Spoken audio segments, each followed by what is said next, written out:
Yes, people, what's happening? Hope you guys are all doing well. Aston Villa 0, Manchester United 0. On the face of it, it isn't a bad result. A team that beat Bayern Munich, a team that are in the Champions League and under Unai Emery have been absolutely fantastic.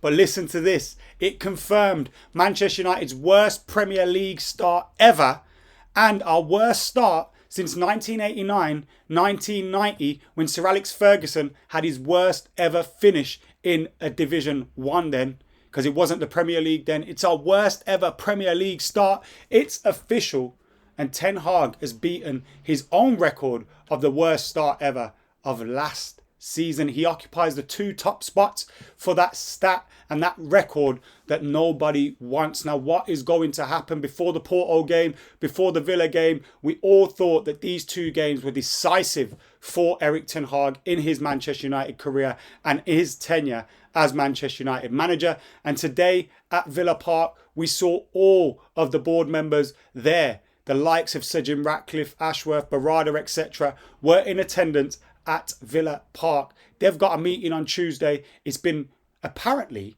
scheduled for an awfully long time. Ten Hag says he's constantly in contact with those guys and he will be in contact with them again. He expects to speak with them. Will their next message to him be that he no longer has a job at Manchester United? Now, a clean sheet at Villa Park isn't bad. The performance wasn't great. We didn't really create many chances. I think apart from Bruno Fernandes's shot, which from the free kick, which hit the crossbar, I don't think we had many other chances despite that.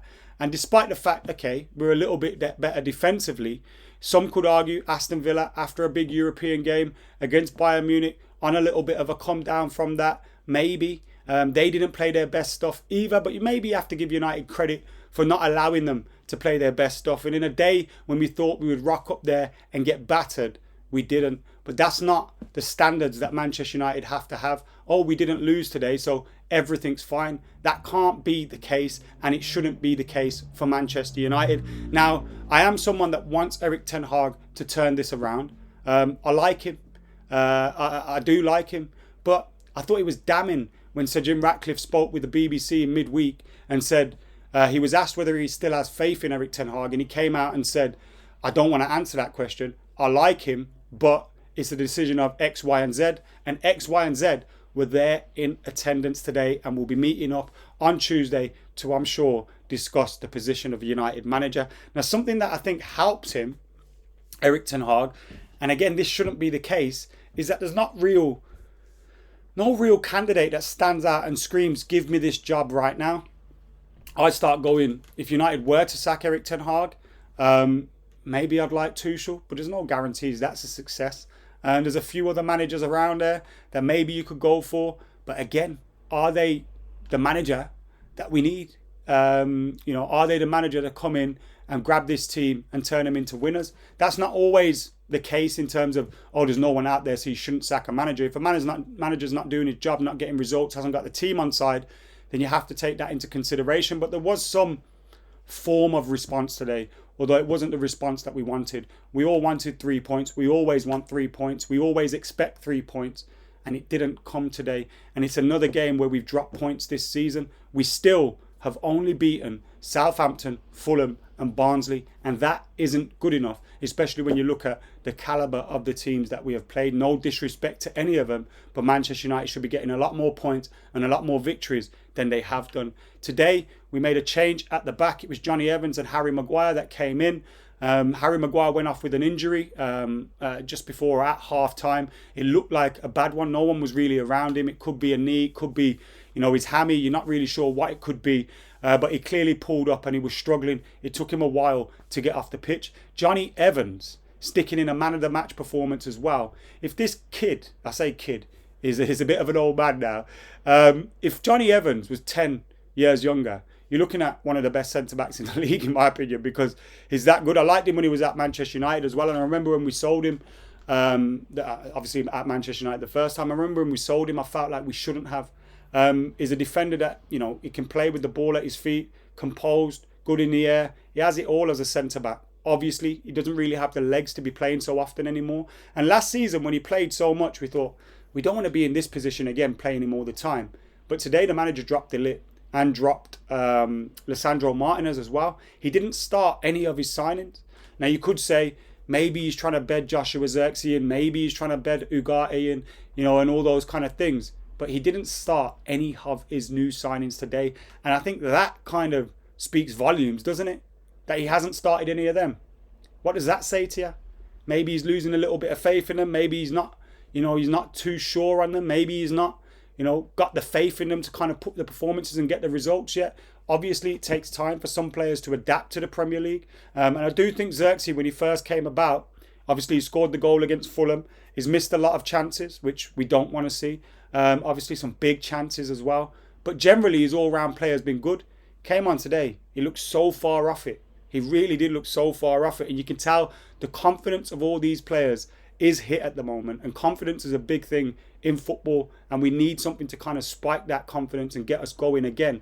But you look at the fixtures after the international break. We've got Brentford at home, who score after a minute in every single game. And have been playing well this season. Thomas Frank, someone that's been spoken about the job before.